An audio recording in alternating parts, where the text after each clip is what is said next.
Cartoons Carnival। एक सुनसान गांव के बाहरी हिस्से में एक पुराना टूटा फूटा हवेली था। गांव वालों का मानना था कि उस हवेली में बुरी आत्माओं का वास था।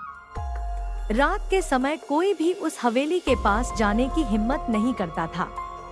एक दिन राजू नाम का एक नौजवान, जो साहसी और निडर था, ने अपने दोस्तों के सामने शेखी बघाड़ते हुए कहा, मैं इस हवेली में एक रात बिताऊंगा और साबित कर दूंगा कि वहाँ कोई भूत प्रेत नहीं है। उस रात राजू ने एक टॉर्च लेकर हवेली का रुख किया। हवेली के अंदर घुसते ही उसे एक ठंडी हवा का झोंका महसूस हुआ और एक अजीब सी बदबू आई। राजू ने अपनी टॉर्च जलाई और धीरे धीरे हवेली के अंदर की ओर बढ़ने लगा।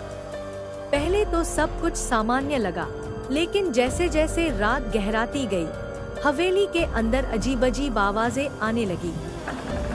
कभी दरवाजे की चरमराहट, कभी किसी के चलने की आवाज। राजू ने अपने आप को हिम्मत दिलाई और एक पुराने कमरे में जाकर बैठ गया।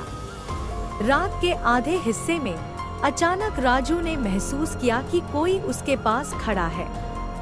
उसने धीरे धीरे अपनी टॉर्च की रोशनी उस दिशा में डाली। उसकी आंखें फटी की फटी रह गईं। सामने एक साया था, जिसकी आंखें लाल लाल चमक रही थी। राजू का दिल जोर जोर से धड़कने लगा। वह साया धीरे धीरे उसकी ओर बढ़ने लगा। राजू ने डर के मारे भागने की कोशिश की, लेकिन उसके पैर मानो जमीन में धंस गए थे। वह साया और करीब आया और फिर अचानक गायब हो गया। अगली सुबह गांव वाले हवेली के पास इकट्ठा हुए और देखा कि राजू हवेली के बाहर बेहोश पड़ा था।